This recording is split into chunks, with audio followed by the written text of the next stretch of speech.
Private parts पर जिस तरीके से बातें हो रही थी वो बड़ा शर्मनाक है, और इतना शर्मनाक है कि वो ना तो मैं दोहरा सकती हूँ ना आपको वो वीडियो हम दिखाया सुना सकते हैं। लेकिन हाँ, इतना जान लीजिए कि रणवीर अलाहाबादिया ने अपनी भद्द पिटवा लिया, अपनी इमेज पर इतना बड़ा डेंट जो शायद ही कभी ठीक हो पाए। अभी का ताजा अपडेट ये भी है कि सिंगर बी प्राक, जो कि रणवीर अलाहाबादिया के पॉडकास्ट में पहुंचने वाले थे, लेकिन अब कैंसिल कर दिया है पॉडकास्ट। वो कह रहे हैं कि ये हमारी भारतीय संस्कृति बिल्कुल नहीं है।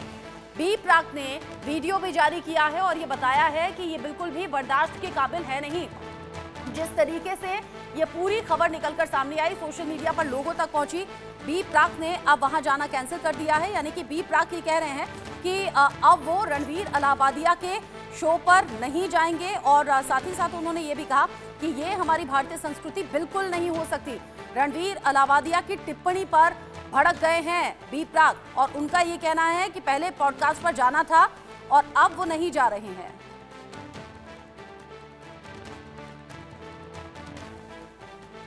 राधे राधे दोस्तों, कैसे हो आप सब। मैं ना यार एक पॉडकास्ट में जाने वाला था अभी, जो beer biceps, and we cancel that.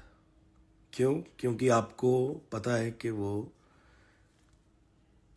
कैसी पैथेटिक थिंकिंग है और कैसे शब्द यूज करे गए हैं समय रैना के शो पे। आई थिंक नहीं यार, मतलब ये हमारा इंडियन कल्चर नहीं है, ये हमारा कल्चर ही नहीं है।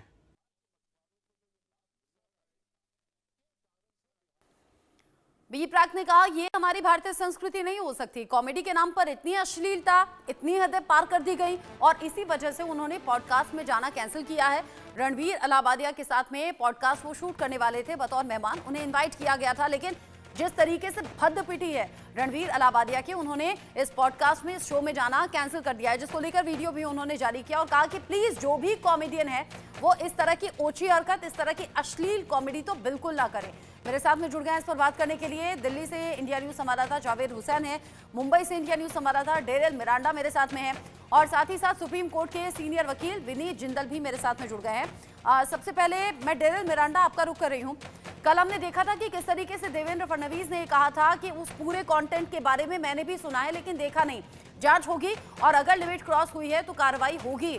क्या इसको लेकर किसी भी तरह की जांच की खबर है क्या, और कैसे बढ़ गई है रणवीर अलाहाबादिया, समय रैना और बाकी इन्फ्लुएंसर्स की मुश्किल?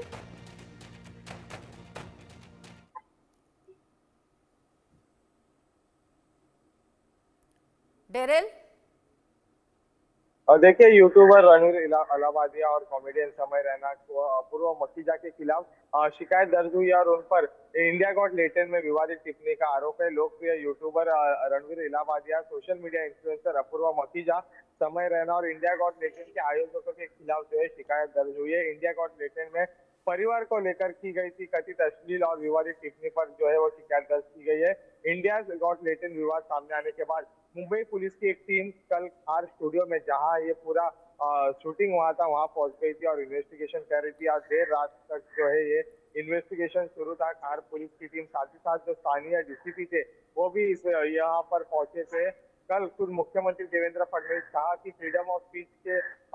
को लेकर अगर कोई ऐसे विवाद करता हो तो उस पर कठोर से कठोर कार्रवाई की जाएगी, और उसके बाद जो है वो मुंबई पुलिस एक्शन मोड में आ गई और गुवाहाटी के में भी इसको लेकर जो एफआईआर दर्ज हुआ है। यूट्यूबर रणवीर अलाहाबादिया भी, social media influencer Apoorva Makhija और कॉमेडियन समय रैना और शो इंडिया गॉट लेटेंट के आयोजकों के खिलाफ जो है शिकायत दर्ज की गई है। शो में कथित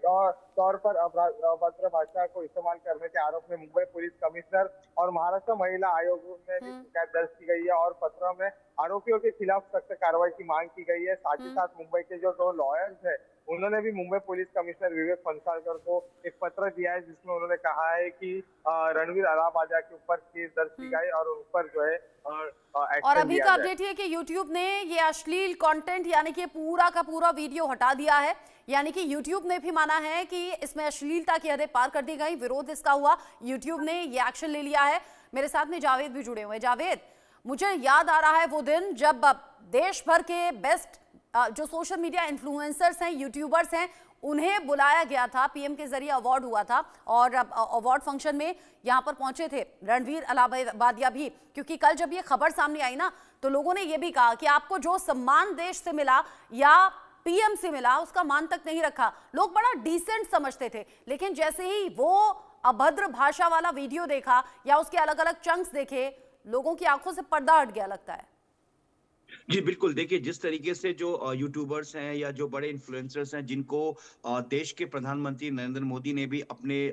सम्मान दिया था, उन्होंने तमाम बड़े इन्फ्लुएंसर्स और यूट्यूबर्स को बुलाया था, एक मीटिंग थी, उसमें सम्मानित भी किया गया था। लेकिन वहीं दूसरी तरफ एक फैशन बन गया कि इस तरह के इन्फ्लुएंसर्स, कुछ जो बड़े इन्फ्लुएंसर्स हैं, कुछ बड़े यूट्यूबर्स हैं, वो इस तरह के अश्लील शब्दों का इस्तेमाल करके उन्हें लगता है कि शायद उनके व्यूअरशिप या उनका जो रीच है या जो उनका जो वीडियो वो ज्यादा ट्रेन करेगा। लेकिन आमतौर पर जो लोग होते हैं वो हर माइंडसेट के होते हैं। जो वीडियो देखना चाहते हैं वो ये पसंद करते हैं कि वो अपने परिवार के साथ या अपने बच्चों के साथ भी इस वीडियो को देख सके। लेकिन जिस तरीके से असम में एफआईआर दर्ज हुआ है रणवीर अलाहाबादिया, समय रैना, इसके अलावा पूर्वा मखीजा और जसप्रीत और कई बड़े इन्फ्लुएंसर्स यूट्यूबर्स हैं, जिस तरीके से यूट्यूब के प्लेटफॉर्म पर एक शो को ऑर्गेनाइज किया गया, उसमें किस तरीके से अश्लील शब्दों का इस्तेमाल किया गया, उसको लेकर मामला दर्ज किया गया है। और मैं आपको बता दूं कि आमतौर पर जो व्यूअर्स होते हैं वो हर क्लास के व्यूअर्स होते हैं, जो वो बच्चे भी होते हैं, वो बड़े बुजुर्ग भी होते हैं, महिलाएं होती हैं, लड़कियां भी होती हैं। लेकिन जिस तरीके से रणवीर अलाहाबादिया, समय रैना और बाकी जो यूट्यूबर्स इन्फ्लुएंसर का जो ये वीडियो सामने आया एक शो के दौरान, उस शो के बाद अब इनकी मुश्किलें बढ़ने वाली, क्योंकि असम के गुवाहाटी में इनके खिलाफ तमाम बीएनएस के धाराओं के तहत मामला दर्ज किया गया है और खुद असम के सीएम ने भी इस बात की जानकारी दी है। और साथ ही जिस तरीके से इस पूरे मामले में लेकर आईटी एक्ट से लेकर और जो महिलाओं के को लेकर जो अभद्र जो टिप्पणी की गई है, जो एक कंटेंट का इस्तेमाल किया गया, उन तमाम जो सेक्शन बनता है बीएनएस के तहत, उसमें मामला दर्ज किया गया है। इस बात की कि जब ये सभी बातें हो रही थी, जब सेंसिटिव शब्दों का इस्तेमाल हो रहा था, वो भी गंदे तरीके से, गंदी भाषा में लपेटकर, और जब माता पिता के रिलेशन तक पर बात आ गई, मेल फीमेल के प्राइवेट पार्ट्स पर बात आ गई, और जो अंदाज था बोलने का, उसे वाकई वो इतना शर्मनाक है, ना तो हम अपनी ऑडियंस को वो दिखा सकते हैं, सुना सकते हैं, और ना उन्हें एज इट इज हम दोहरा सकते हैं। मतलब वो इतना ज्यादा गरिमा को तार तार करने वाला है। विनीत जिंदल जी, क्योंकि इंडियाज गॉट लेटेंट को लेकर ये पहला इस तरह का मामला जो इतना ज्यादा फैल गया, लेकिन इससे पहले भी लोग बात करते रहे कि इस तरीके का शो है जहां कॉमेडी के नाम पर गंदी गालियां होती हैं, गलत तरीके से रोस्ट किया जाता है, और यहाँ अश्लीलता पहले से परोसी जा रही है। लेकिन रणवीर अलाहाबादिया जैसा बड़ा नाम इस बार था, इसीलिए मामला इतना ज्यादा बढ़ गया। कानून क्या कहता है, क्या एक्शन हो सकता है और होना चाहिए? देखिए, ये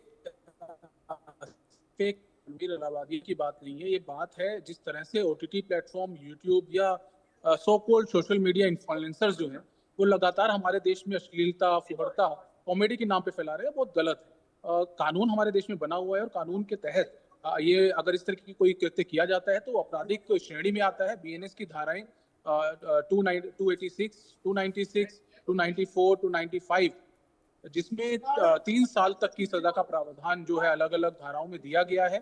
साथ साथ जुर्माने का भी प्रावधान दिया गया है। तो ऐसे लोग जो ये काम करते हैं उनके ऊपर बिल्कुल कार्रवाई की जानी चाहिए और इसको रोका जाना चाहिए। ये बात सिर्फ देखिए, ये पब्लिक आउटरीच हुआ क्योंकि अब ये 1, 2 या 3 कोई शॉर्ट्स जो थे वो उन वीडियोस के जो सो कॉल्ड कॉमेडी शो जो जिसको कहा जा रहा है वो ये लोग चला रहे थे। लेकिन मैंने कल ही देखा कि पूरा शो जो है वो पूरा बिल्कुल अभद्र भाषा और गंदी चीजों से भरा हुआ है। जिस तरह की बातें इस पूरे शो में की जा रही हैं, उस शो को आप अपने परिवार के साथ, अपने बच्चों के साथ या कहीं के आपसी फैमिली रिलेशंस में बैठ के देख ही नहीं सकते। तो ये लगातार इस चीज को बढ़ाया जा रहा है। और हम लोगों की, मैं बताऊं आपको कि पूर्व आरटीआई कमिश्नर उदय मानूरकर जो है वो इस पूरे मामले को लेकर उनके अंतर्गत हम सभी लोग, मैं भी उसमें शामिल हूं, हम सभी लोग कोशिश कर रहे हैं और बहुत सी याचिकाएं हम लोगों ने दायर की हैं अलग अलग सोशल मीडिया प्लेटफॉर्म्स पे, इस मांग के साथ कि ऐसे ओटीटी प्लेटफॉर्म्स, यूट्यूबर्स या so called social media influencer जो सही कह रहे हैं आप, कई सोशल मीडिया इन्फ्लुएंसर ऐसे हैं जो कॉमेडी के नाम पर या फिर कंटेंट के नाम पर अश्लीलता परोस रहे हैं, और ये आज के यूथ के लिए बिल्कुल ठीक नहीं। और सबसे बड़ी बात ये कि इसमें ऐसा कुछ नहीं होता कि ये किसी की पहुंच से बाहर हो। इसे बच्चे भी देख सकते हैं, जो ग्रोइंग बच्चे हैं घर के, उनके हाथों में फ़ोन रहते हैं, यानी कि ये कंटेंट किसी भी तरीके से सेंसर्ड नहीं है, हर किसी के पास मोबाइल में अवेलेबल है और इसको लेकर आपत्ति बढ़ी है। मुझे ज़रा आप विनीत जी ये समझाइए ना, जिस तरीके से अभी शिकायत दर्ज हुई है, FIR हुई है, जांच की बात कही जा रही है, एक्शन क्या हो सकता है इस मामले में? देखिए, सबसे पहले तो गिरफ्तारी की बात है कि क्योंकि नॉन बेलेबल ऑफेंसेस हैं, तो बिल्कुल इन लोगों की, जो लोग पूरे इस मामले में इन्वॉल्व रहे, चाहे अपूर्वा की बात करें, चाहे